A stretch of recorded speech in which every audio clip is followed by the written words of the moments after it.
اعوذ باللہ من الشیطان الرجیم بسم اللہ الرحمن الرحیم یا ایھا الذین آمنوا لا تتخذوا اليہود والنصارى اولیاء، اہل ایمان یہود اور نصارہ کو اپنے حمایتی اور پشت پناہ نہ بناؤ۔ بعضهم اولیاء بعض، وہ خود ایک دوسرے کے ان میں سے بعض کے پشت پناہ ہیں، مددگار ہیں۔ اس کے بارے میں حال ہی میں نے رائے ظاہر کی ہے کہ یہ در حقیقت پیشین گوئی تھی جو اس دور میں آ کر پوری ہوئی ہے۔ جب قرآن نازل ہوا ہے تب تو صورت وہ تھی جو ہم پڑھ آئے ہیں کہ اغرینا بینہم العداوۃ والبغضاء الی یوم القیامہ، ہم نے تو ان کے مابین دشمنی اور بغض پیدا کر دیا، دشمنی رہی ہے شریر ان کی آپس میں، اور ان کچھ تو خون ہوتا رہا ہے۔ لیکن یہ کہ ایک پیشن گوئی تھی جو پوری ہوئی ہے اس صدی میں آ کر۔ بالفور ڈکلیریشن کے بعد سے صورتحال یہ بنی ہے کہ ان کا گٹھ جوڑ شروع ہوا ہے، اور پھر اسرائیل کی حکومت قائم ہوئی ہے، اور وہ ہوئی ہے برطانیہ کے زیر اثر اور امریکہ کے زیر اثر، اور اب بھی اگر وہ قائم ہے تو اصل میں انہیں عیسائیوں کی سپورٹ کی وجہ سے قائم ہے۔ وہ عیسائی سپورٹ کیوں کر رہے ہیں کہ ان کے ممالک کی ساری معیشت کو یہودی جو بینکرز ہیں انہوں نے قابو میں کیا ہوا ہے۔ تو اب ان کا گٹھ جوڑ جو ہے وہ اس درجے ہو چکا ہے، آپس میں گتھ گئے ہیں کہ ان کی مالیات ساری عیسائی ممالک کی مالیات پر قبضہ ہے یہودیوں کا، لہذا اس کو ان کی ساری سپورٹ جو ہے ملٹری سپورٹ وہ یہودیوں کو حاصل ہو رہی ہے۔ یا ایھا الذین آمنوا لا تتخذوا اليہود والنصارى اولیاء، مت بناؤ یہودیوں اور عیسائیوں کو اپنے حمایتی اور پشت پناہ، بعضهم اولیاء بعض، وہ ایک دوسرے کے مددگار ہیں۔ ومن یتولہم منکم، اور جو کوئی تم میں سے ان سے دوستی رکھے گا، ان سے پیکٹ کرے گا، ان سے اپنی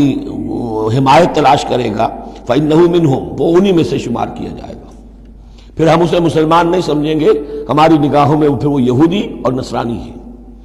ان اللہ لا یہدی القوم الظالمین، اللہ ایسے ظالموں کو ہدایت نہیں دیتا۔ آج ہماری جو ہے اکثر ممالک کی پالیسی کدھر جا رہی ہے اور قرآن کا فتویٰ کیا ہے اس پر وہ آپ کے سامنے آ گیا۔ فَتَرَى الَّذِينَ فِي قُلُوبِهِم مَرَضٌ، تو تم دیکھو گے ان لوگوں کو جن کے دلوں میں روگ ہے، يُسَارِعُونَ فِيهِمْ، انہی کے اندر گھسنے کی کوشش کرتے رہتے ہیں۔ لے جاؤ کشمیر کا مسئلہ، پھر بھاگو UN کی طرف، پھر جاؤ فلاں اور پھر فلاں اداروں میں، وہیں سے معاملات طے کرواؤ۔ گویا کہ ساری ہماری بھاگ دوڑ تگ و دو جو ہے پھر یہی ہے کہ انہی کے اندر تَرَى الَّذِينَ فِي قُلُوبِهِم مَرَضٌ، کیوں؟ اس لیے کہ دلوں میں روگ ہے، نفاق ہے۔ ایمان ہو، اللہ پر اعتماد ہو، اللہ پر یقین ہو، اللہ سے خلوص اور اخلاص ہو تو یقین ہوگا اللہ مدد کرے گا ہماری۔ ان تنصروا اللہ ینصرکم، پھر آپ لڑ جائیں گے، بھڑ جائیں گے۔ جب وہ روگ ہے، اللہ پر اعتماد نہیں، خود اللہ کے ساتھ مخلص نہیں، توقع نہیں کہ اللہ مدد کرے گا، تو اب رہ گیا UN اور امریکہ بہادر۔ فَتَرَى الَّذِينَ فِي قُلُوبِهِم مَرَضٌ يُسَارِعُونَ فِيهِمْ، وہ تو انہی کے اندر گھستے رہتے ہیں، کوشش کرتے رہتے ہیں۔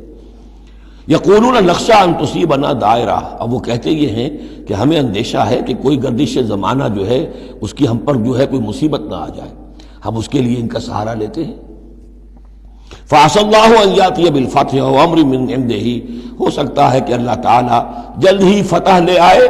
یا اپنے پاس سے کوئی اور ایسا فیصلہ ظاہر فرما دے، فَيُصْبِحُوا عَلَىٰ مَا أَصَرُّوا فِي أَنفُسِهِمْ نَادِمِينَ، کہ پھر جو کچھ وہ اپنے جیوں میں چھپائے ہوئے ہیں اس پر انہیں نادم ہونا پڑے۔ انہیں معلوم ہو جائے گا کہ جن پہ تکیہ تھا وہی پتے ہوا دینے لگے، پتہ چل جائے گا کہ وہی سب ہیں کہ جو اصل دھوکہ دے رہے ہیں، کہ جن پر ہم نے سارا تکیہ رکھا تھا۔ وَيَقُولُ الَّذِينَ آمَنُوا هَؤُلَاءِ الَّذِينَ أَقْسَمُوا بِاللَّهِ جَهْدَ أَيْمَانِهِمْ، اور اس وقت پھر اہل ایمان کہیں گے کہ یہ وہ لوگ ہیں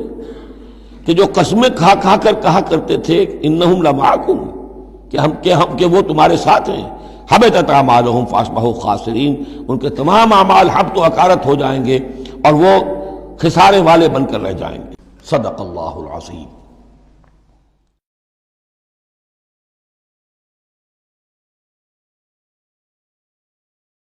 اعوذ باللہ من الشیطان الرجیم بسم اللہ الرحمن الرحیم۔ اب آ رہی ہیں وہ تین آیتیں جو میں نے عرض کیا ہے کہ یہ تین آیتیں اہل ایمان کے لیے، وہ اہل ایمان کے جو جد و جہد میں مبتلا ہو گئے، اللہ تعالی ہمیں بھی توفیق دے سب کو کہ کمر کسنے کے اللہ کے دین کو غالب کرنا ہے، اللہ کی شریعت کو نافذ کرنا ہے، ہمیں ظالم اور فاسق اور کافر کی حد سے نکلنا ہے، ہم پر اس کا فتویٰ نہ لگے اللہ کا، اس کے لیے جو ہے محنت کرنی ہے۔ اب محنت کرتے ہوئے ظاہر بات ہے کہ پھر بعض مراحل ایسے بھی آ جاتے ہیں کہ مشکلات ہوتی ہیں، مصائب آتے ہیں، تکالیف آتی ہیں۔ اگر اس مصیبت اور مشکل اور تکلیف میں آدمی کے قدم لڑکھڑانے لگے اور وہ کچھ پسپائی اختیار کرنا شروع کرے، تو یہ جو ایک نفسیاتی کیفیت ہے، جو لوگ اس میں مبتلا ہو گئے ہوں، یہ ان سے 3 آیتیں ہیں خطاب کرنے والی اہم ترین۔ یا ایھا الذین آمنوا من یرتد منکم عن دینہ، اے ایمان والو جو کوئی بھی لوٹ گیا تم میں سے اپنے دین سے، فسوف یاتی اللہ بقوم، تو ان قریب اللہ تعالیٰ تمہیں ہٹا کر ایک ایسی قوم کو لے آئے گا، یحبہم، جنہیں اللہ محبوب رکھے گا، ویحبونہ، اور جو اسے محبوب رکھیں گے، اذلۃ علی المؤمنین، وہ اہل ایمان کے حق میں بہت نرم ہوں گے، اعزۃ علی الکافرین، کافروں پر بہت بھاری ہوں گے، جو جاہدون فی سبیل اللہ، اللہ کی راہ میں جہاد کریں گے، ولا یخافون لومۃ لائم، اور کسی ملامت کرنے والے کی ملامت کا کوئی خوف نہیں کریں گے۔ اب یہاں چونکہ لفظ یرتد آ گیا ہے تو ایک کوئی ارتداد ہے قانونی ظاہری،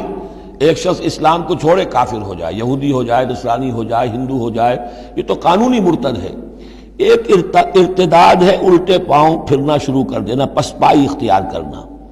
اوپر تو اسلام کا لبادہ ہے، لیکن پہلے جد و جہد میں لگے ہوئے تھے، محنتیں کر رہے تھے، وقت لگا رہے تھے، ایثار کر رہے تھے، انفاق کر رہے تھے، بھاگ دوڑ کر رہے تھے، اب کوئی آزمائش آئی ہے، ٹھٹک کر کھڑے رہ گئے ہیں، کلما ادا لہم مشوا فیہ واذا اظلم علیہم قاموا، اور نہ صرف کھڑے رہ گئے ہیں بلکہ اب کچھ پیچھے ہٹ رہے ہیں۔ یہ جو ایک کیفیت ہے تو فرمایا کہ تم یہ نہ سمجھو اللہ تمہارا محتاج نہیں ہے، تم اللہ کے محتاج ہو، تمہیں اپنی نجات کے لیے اپنے اس فرض کو ادا کرنا ہے۔ اگر تم نے پسپائی اختیار کی تو اللہ تمہیں ہٹائے گا اور کسی اور قوم کو لے آئے گا، کسی اور کے ہاتھ میں اپنے دین کا جھنڈا تھما دے گا۔ یا ایھا الذین آمنوا من یرتد منکم عن دینہ فسوف یاتی اللہ بقوم، اللہ لے آئے گا کسی اور قوم کو، یحبہم۔ اب یہ جو 3 جوڑے آئے ہیں، اللہ ان سے محبت کرے گا، وہ اللہ سے محبت کریں گے۔ اللہم ربنا اجعلنا منہم، اہل ایمان کے حق میں بہت نرم ہوں گے، ہو حلقہ یاراں تو بریشم کی طرح نرم، اور رزم حق و باطل ہو تو فولاد ہے مومن، اعزۃ علی الکافرین، کافروں پر بہت سخت ہوں گے۔ یہی بات آئی ہے پھر سورہ فتح کے اندر بھی، اشداء علی الکفار رحماء بینہم، آپس میں بہت رحیم اور شفیق، کفار پر بہت سخت۔